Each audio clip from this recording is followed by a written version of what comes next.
Alright, happy Easter or Passover out there, everybody. This is Joe again with another movie review. And of course, you can probably tell what the subject for this video is going to be. And we're going to be discussing one of the most, if not the most famous Bible film of all time. At least the one that's constantly airs on regular television. Probably the only one that is. And that is, of course, the Ten Commendments from 1956, and this one, like a lot of the Bible movies from the late 40s, excuse me, from the late 40s to the early mid 60s, pretty much all of them had an all-star cast, and this one is no exception. Of course, one note before I get to the cast: this is the last movie that Cecil B. DeMille directed, and ironically, it was also his first film he directed. He directed the Ten Commandments as a silent film, and of course, he wanted to do one with sound and color with great special effects. So he did it again, and he died not too long, within a year or so after the movie came out. Of course, the cast, of course, who doesn't know? You gotta be that's as dumb as Moses was in this movie, and I'll get to that in a minute.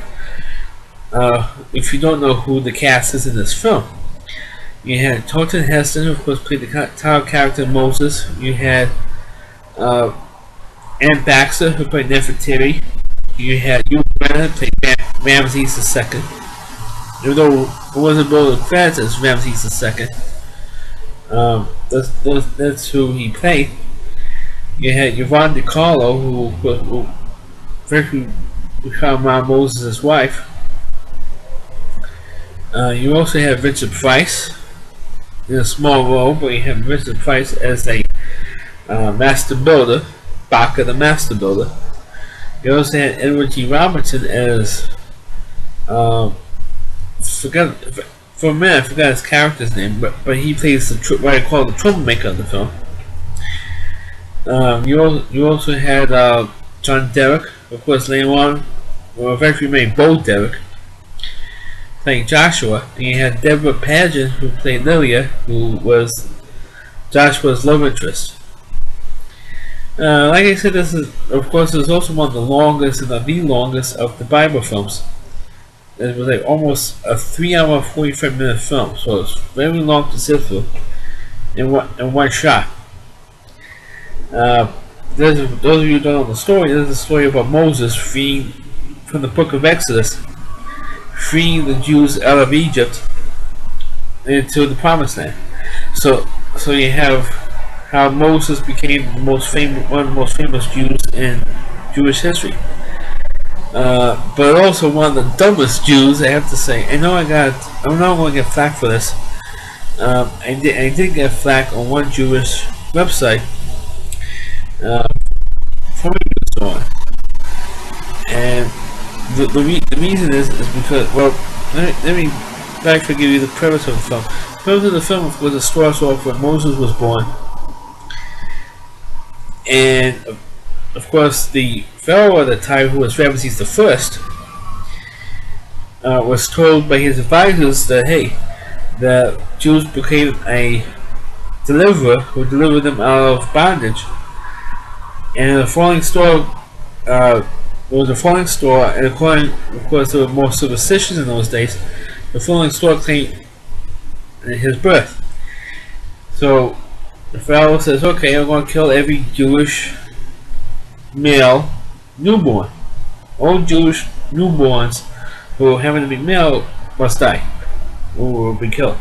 So Moses' mother puts him in a little basket, sends him off the Nile, and he happened to, in his basket, Moses' basket with him in it, was intercepted by the Pharaoh's daughter, or Ramses I's daughter, and was raised in the Pharaoh's palace. Of course, her brother, who was named Seti, will become the next Pharaoh.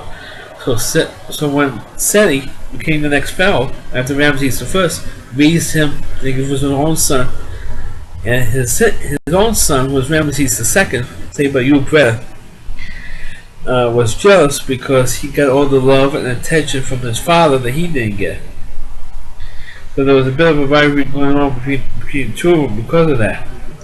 Because when Moses was sent out to do something, he did, and Ramesses didn't do that. It was like a failure.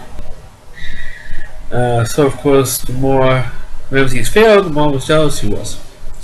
Now here comes when the dumb part was. Eventually, Moses found out from Nefertiti, actually, was his love interest was like called the Throne Princess. There's no real reason why. Maybe it was maybe an incest thing going on, but she was known as the Throne Princess, played by Anne Baxter in the film.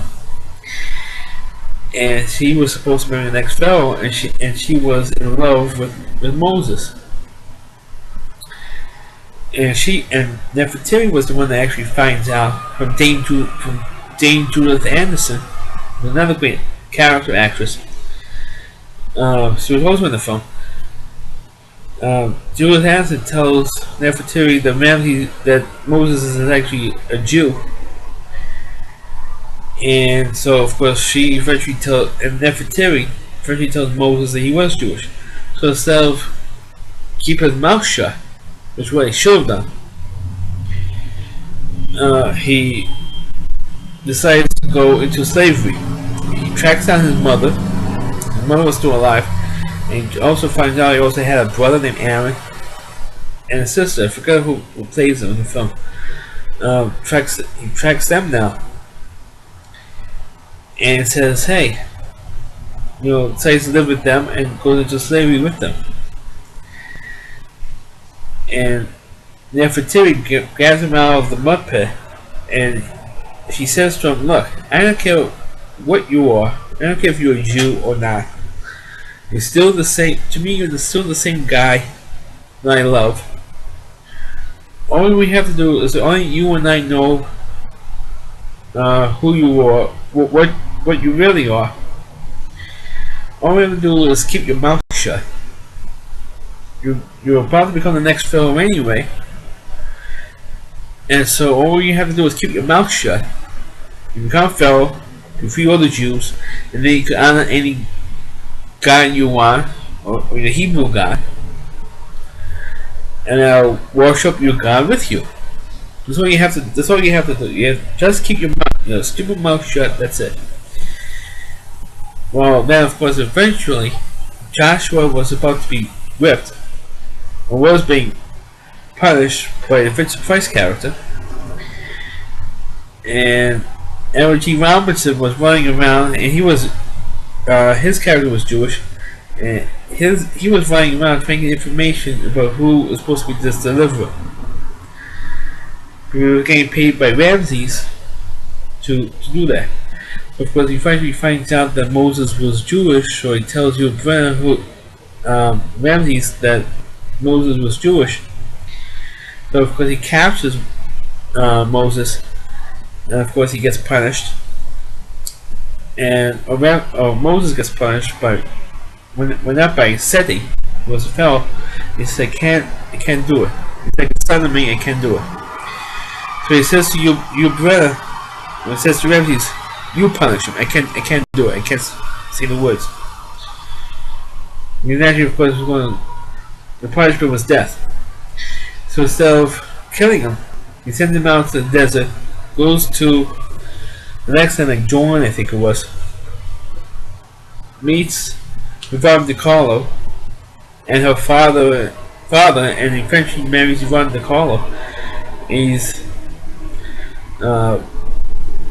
Mount Sinai. They were in the shadow of Mount Sinai, and it's supposed to be where God's supposed to be. God's holy mountain, as it was called in the film. And one day, this one particular, they were out there for years. They first get married, and they had a son. Ramesses and Yvonne DiCarlo's character first get married. They have a son. And Joshua got out from the compromise.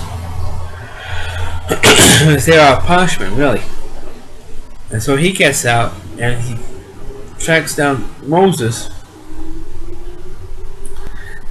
And of course, and Moses realizes that the burning bush. Hey, look, there's some sweet fire up there. So he decides to climb the mountain, and was told, hey, you're not allowed to climb the mountain. Does anyway, because it's forbidden, like death, to go up there. So he goes up there, and he actually talks to the Spirit of God. There's no real, you just hear the voice. You see the burning bush there, and you do hear a voice, but there's no real face there to for the audience to communicate with. So he says, go to Egypt and do it, and free all the Jews. That's what good. You're not gonna let him himself say what he's dumb is that he's dumb because he admits that Pharaoh that he is Hebrew. Because he felt that he should have said it. He should mention it. Meanwhile, everybody told him to shut up. Even Nefertiti called him a stubborn, stupid, ignorant fool. At one point in the movie, called him a stupid idiot, a stupid fool for doing this. Instead of keeping your mouth quiet. That's why I call him an idiot. Just for that. And of course, he goes back with Joshua and his family and says, okay, we're going to free, let my people go. It was the most famous speech. 9, let my people go. And of course, that's when all the spiritual effects really kick in. He took his staff and turned it into a cobra. And there was 2 other staffs made into cobras as well. And then of course there was another scene where Pharaoh was blessing the water. Here comes, because at that point Ramses is not the new Pharaoh. And he says, okay, we're going to bless the water. And you come to bless the water. And he said, put the staff up. He said, Aaron, put myself across the water. And of course he does that, and of course it turns red. Blood, it was like blood for 7 days. And then of course all the other plagues would happen. You don't really, the only other plague that you really see in the film was with the hail turned into fire as soon as it hits the ground. That's the only other plague that you really see. And his priests and Pharaoh's priests and advisors could say to them, hey, look, let the people go, man. Otherwise we're going to keep being punished for this. And he said, our gods are stronger than Moses' gods. During that, he said, he keeps hardening his heart and said, look, I don't care what you guys say. I'm going to keep fighting this because I'm not going to let the slaves go. Get out of here. So of course, Moses says to him, there's one more plague on Egypt. It's going to be out of your mouth, not my mouth. And Ramses was like, okay, whatever. So Moses decides to do, okay, all firstborn Hebrew slaves be killed. No matter if it's a man or a woman, or a boy or a girl, all firstborn Hebrews will be killed. So of course, like what Moses says, we're going to be turning around on, instead of being the firstborn Hebrews, we're going to be the firstborn Egyptians. This is of course the most famous part. This is where the term Passover, the Holiday Passover story. And you see the angel of death. All you see is like a shadow and a fog going across the ground. And of course you have the scene in the Seder where Moses' nephew asks, oh, why is this night different from all other nights? And it's the questions that the youngest male asks on the first night of Passover. So it's a little bit, in case those of you who aren't Jewish out there watching this, that's the questions that the youngest Jewish male asks on the first night of Passover, which is Monday night. This coming Monday night is I'm doing this video. And then of course, then you see Moses at the end of that scene says, remember this night, Ebenezer, which is the nephew's name, God has passed over your house. Or death has passed over your house. And that's what Passover came out from that. And of course the next day, the Jews were freed. Pharaoh freed all the Jews, and then they're all free. And of course, Nefertiti gets mad because he got scared from Moses' God and all that stuff, and they were laughing at him because he gave to a slave. He had the last of all the slaves who were laughing at you. So you, Brennan, or Ramses decides to go after him or get them back. Because there's always troops out with him leading all the troops to the Red Sea. And of course, there's the most famous special effects shot when Moses poured the Red Sea. Of course, at that time there was no CGI to fall back on there. So I don't know how they did this, the effects, but how they poured the Red Sea, but it was really terrific. Considering the special, there was no CGI, there was not even any computers then in 1956. So for them to see that scene, it was really dramatic, really terrific scene if you've never seen it for the first time. And of course, they all went through the sea, the Poet River. Of course, the biggest joke is when Moses poured the Red Sea, it was low tide. That was one of the main jokes about that. So it goes through the water as soon as pretty much most of them made it to the other side. That's when, because Pharaoh's troops was blocked by a pillar of fire, and the pillar of fire dies out. And they said, "Okay, here's our chance. Let's go down." So they went. So if they could go through the water, we could go through the waters too. So they went through the water. Plus, as soon as all the Pharaoh's troops got in there, that's when God decided to return the water, the Dead Sea River was before, the way it was before, and all of the troops drowned. Of course, the last line where you Brennan say goes back, and of course, Nefertiti says, "Oh, you couldn't even kill him." And he throws the sword down, and he goes, "Pharaoh, Moses' God is God." And that's how last scene that Ramses had in the film. And of course, when at the mountain, on the base of the mountain of Sinai, and Moses was up there for 40 days and 40 nights. But Edward G. Roberts' character, last time he caused trouble, really. He says, "Oh, how can anybody live up there for 40 days and 40 nights?" So they started getting impatient. And of course, Moses' brother Aaron, his sister, and his wife, convinced him, "Look, he's going up there to get God's law." Yeah, but for 40 days. I understand if it's I understand if it's maybe 5 to 10 days, but 40 days. And so the people who were convinced by Edward G. Roberts' character, they all decided to make their own god, and that's when they made the golden calf. And of course, at that time, that's when he had the most famous scene when Moses does get the 10 Commandments, comes down, as Joshua does. All these tablets were written by the hand of God. And again, that's there's noise of war going on there. Well, that's not war, it's revelry. So they're going down there and they see they're all worshipping, an idol in front of God's holy mountain. And Moses, of course, says, "Who is on the Lord's side? Then come to me." And of course, some dead and some dead. And of course, Moses got mad because Edward G. Roberts' character was still causing trouble. So how do you know that God wrote that? How do you know that you didn't write that? Write those tablets? This was not God's law. This was yours, because you made that up. We're not going to follow your commandments. We got our own stuff here. So Moses got mad because it was God's word, God's laws, and His commandments and stuff. So it goes, "Who will not live by the law shall die by the law." And that's when he threw the commandments and smashed them. And of course, those who didn't want to follow God, they won't die. And that's when Moses was in the desert for 40 years. I hear the story that, "Oh, Moses was so smart, how come he was in the desert for 40 years? All he had to do was walk with a string line and hit something, right?" But that was before. It was when I thought it was stupid. It was walking around, decided to not become the next Pharaoh.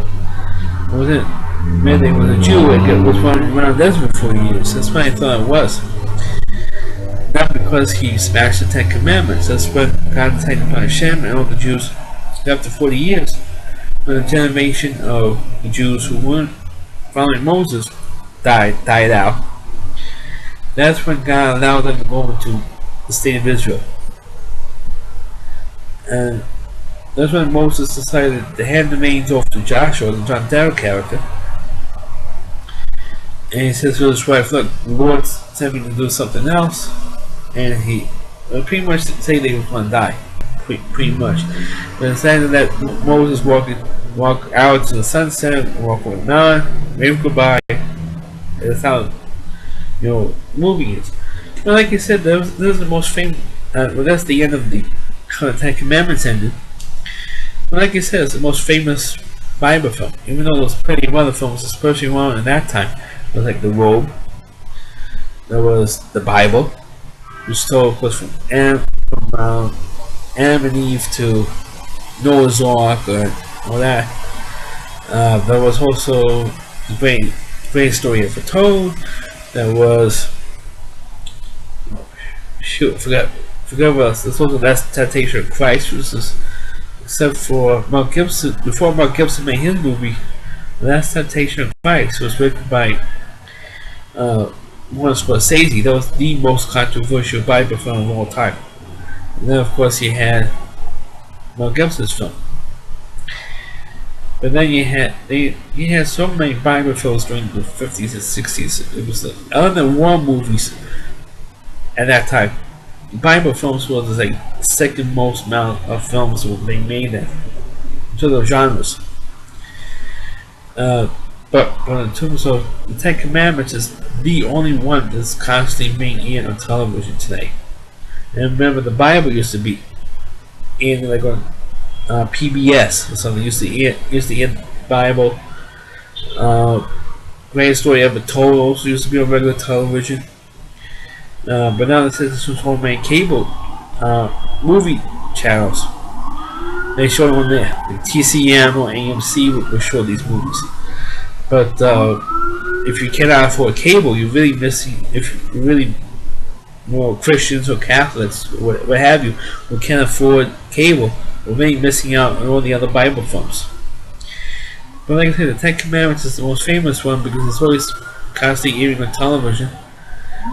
Since I'm doing this just before Palm Sunday, it's not being aired on ABC this weekend. It's going to be airing the day before Easter, or the Saturday before Easter, which is next week, as I'm doing this video.